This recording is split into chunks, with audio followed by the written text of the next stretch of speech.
Tim Tipiter Satuan Reserse Kriminal Polresta Cilacap, Jawa Tengah menggerebek sebuah gudang yang digunakan untuk mengoplos gas LPG bersubsidi pada Senin malam. Polisi mendapati ratusan tabung gas LPG ukuran 3 kg yang telah dipindahkan ke tabung 12 kg. Pelaku berinisial MM menggunakan pipa kecil dan obeng untuk mengalirkan gas.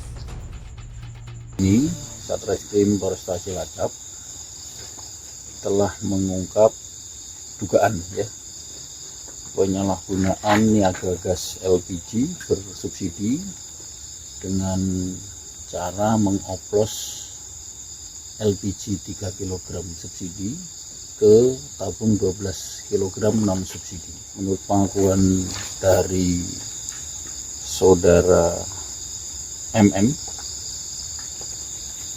ini sudah berjalan kurang lebih 6 bulan. Dari pengoplosan ini, pelaku mendapat keuntungan ratusan ribu rupiah per tabung gas 12 kg.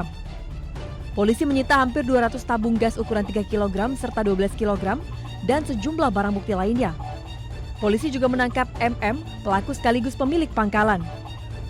Pelaku dijerat pasal berlapis dalam Undang-Undang tentang Minyak dan Gas Bumi serta Undang-Undang Perlindungan Konsumen dengan ancaman hukuman 6 tahun penjara dan denda 60 miliar rupiah. Dari Cilacap, Jawa Tengah, Heri Susanto, iNews melaporkan.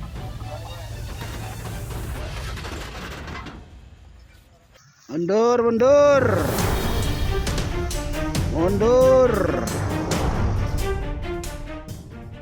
Menteri Koordinator Bidang Politik dan Keamanan Djamari Caniago mengungkap luas hutan yang terbakar di Indonesia hingga awal Agustus 2026 mencapai lebih dari 107.000 hektar.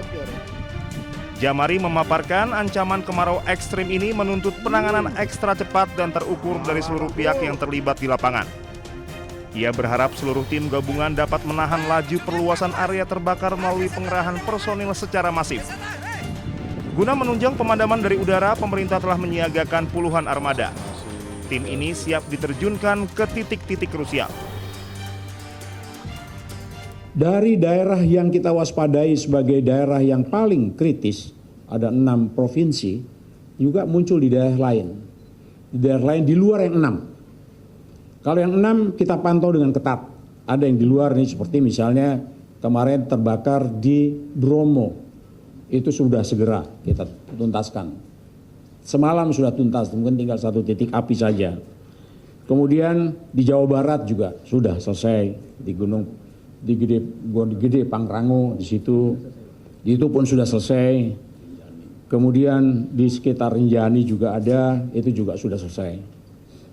Yang kita waspadai memang ada pada 6 provinsi itu. Itu adalah mulai dari mulai dari Riau, kemudian Jambi, Sumatera Selatan, Kalbar, Kalteng, dan Kalsel. Dan itu pun sudah kita kendalikan sampai dengan saat ini. Beberapa laporan tadi yang disampaikan oleh para gubernur, para kepala daerah juga sudah meyakinkan bahwa keadaan itu akan kita hadapi dengan cepat.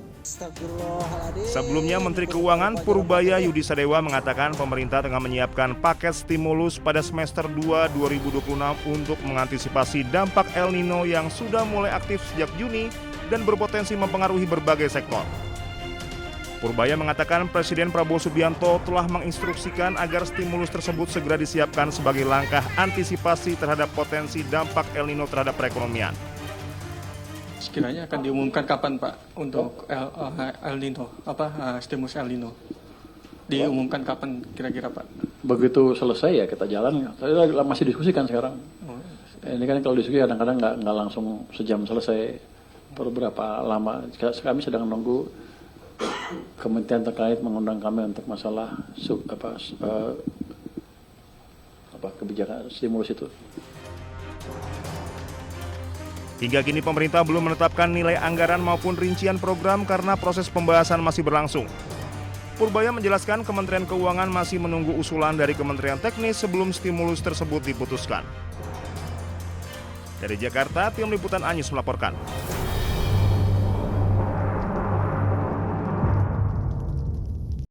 Jadi kemarin juga sebenarnya yang pertama buat laporan polisi itu adalah pihak kita. Karena kita membuat laporan polisi itu untuk membantu pihak keluarga. Karena kan banyak tudingan-tudingan juga kepada keluarga yang ada menuduh keluarga menerima uang dan lain-lainnya. Jadi kita membuka laporan polisi agar peristiwa ini terang benderang dan tidak memunculkan spekulasi di tengah-tengah masyarakat. Nah, Bang Cikal, terkait dengan proses hukum yang sedang berlangsung ini, kami juga mengapresiasi atas keputusan Polda Metro Jaya yang akan melaksanakan ekshumasi dalam waktu dekat ini terkait dengan laporan polisi yang telah kita buat. Ini artinya apa? Ini nanti akan bisa menjawab pertanyaan masyarakat terkait dengan apa penyebab kematian daripada almarhum. Malah waktu itu Humas mengumumkan bahwa kami menunggu laporan daripada korban, apakah ini termasuk ada kejanggalan apa tidak gitu. Itulah makanya itu lambat kan polisi karena tidak dapat LP dan lambat masuk ke penyidikan. Nah, kemudian ditambah lagi dengan keberatan daripada keluarga yang dulu yang tidak mau, yang sudah pasrah dan tidak mau gitu. Kan jadi tidak ada langkah ke depan lagi itu. Untunglah ini tadi Pak Fitra itu mau melaporkan, kemudian disusul dengan keluarganya. Dan kemudian saya tadi juga dengar dari informasi keluarganya, dan memang terlalu banyak kejanggalannya ya Pak. Misalnya contohnya begini ya, itu orang korban ditemukannya kan jam berapa pagi-pagi gitu ya. Itu kirim telepon ke sana ya Pak. Itu ngaku teleponnya si apa itu Pak Trimo itu. Itu.